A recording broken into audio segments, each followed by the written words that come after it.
Welcome to fuelforsuccess.com. My name is MD Ahmed, and who are you? Yes, that's a question. Who are you? Who am I? We have been asking this question since ages now. A lot of people keep asking this question, be it philosophers, scientists, people from different backgrounds.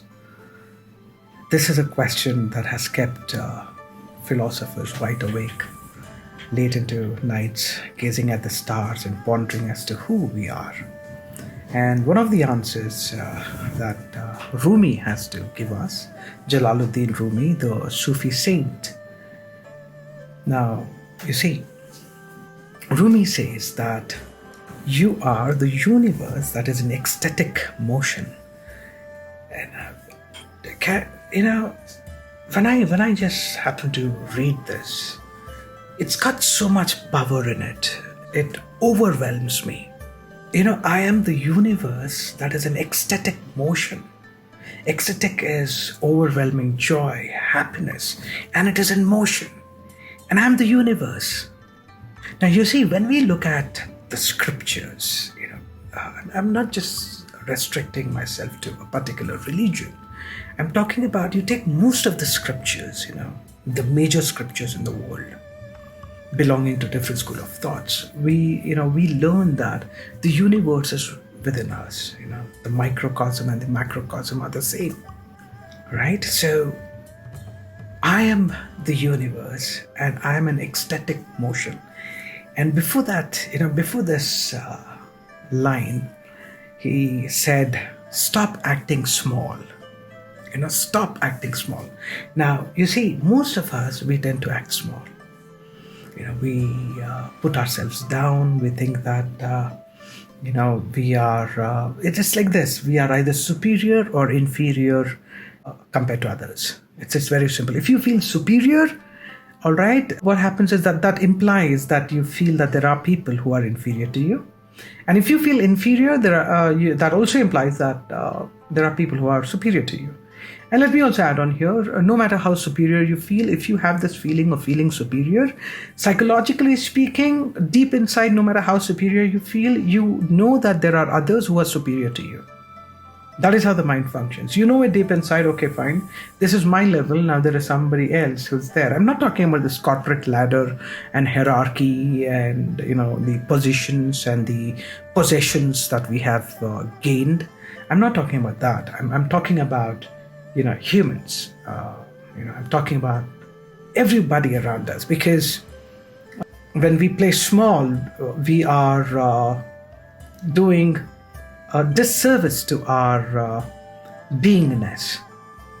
You can work in a so-called small job, okay? What people call small because the salary package is small, all right? But then that is the role that you chose to play, and you are contributing at that level, because you see, every job in this world has got something to contribute. All right. Even if the milkman doesn't deliver milk in the morning, it becomes very difficult for people who have children to handle them in the morning. So everybody fits somewhere or the other. But then the society and this propaganda machinery and a lot of people who want to be in control, they have put this inside our head that we are small compared to somebody else, all right, and we need to work ourselves up. Now, there is some element of truth in it that we need to work ourselves up, but then when we start playing small, when we start acting small, all right, we forget the true essence of us being the universe in this ecstatic motion. The moment we forget that, the moment we are not aware of that, we don't tap into that potential. We don't believe that we would go to certain levels in life where we can have a great impact on ourselves, because it should always be you first. That's not being selfish, taking care of yourself, self-preservation is not being selfish, because like they say, put your mask first. When you're flying, when there's turbulence, you wear your mask first. That's how you save others. So unless you are enlightened, or you gain this knowledge that gives you the edge, unless you work on yourself, you will not be able to help others. And you cannot do that if you act small. Now, this also doesn't mean, stop acting small doesn't mean to say that you start acting big, as in arrogant, hey, I'm the universe. So is the other person. We all are. So that makes us equal. All right.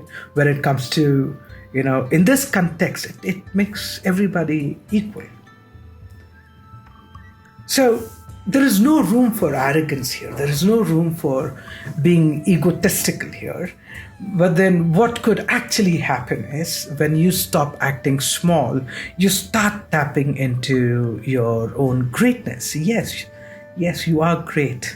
And a lot of people don't let us believe that at all, because right from our school days, we have been told that we are our results in life. If we produce great results, that is when we are great. Otherwise, we are just mediocre and small and all that. But there are certain realms in life, except apart from achievements and accomplishments and materialistic plane, where we all meet, where we all become equals, and then in fact we become what we would have chosen to be, the behaviors. And we would choose behaviors based on what we think about ourselves. If you think you're small, how do you think you would behave in this world? How do you think you would communicate in this world? So today's lesson is very simple. I'm neither above you, neither beneath you. All right? So there's no point being scared of that boss anymore. That means to say you're going to get arrogant? No, not at all. You remain calm. You'd be poised.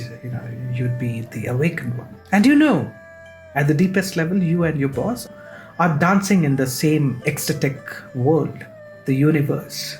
So there's no fear in talking to your boss, communicating with him and telling him what is right. The fear would subside when you know what you are. And you are the universe that is in an ecstatic motion. So stop acting small. That was Rumi, and you were listening to MD Ahmed. I'll see you in another episode. Like, share, subscribe, and do download our podcasts on Spotify and Apple. See you soon, universe.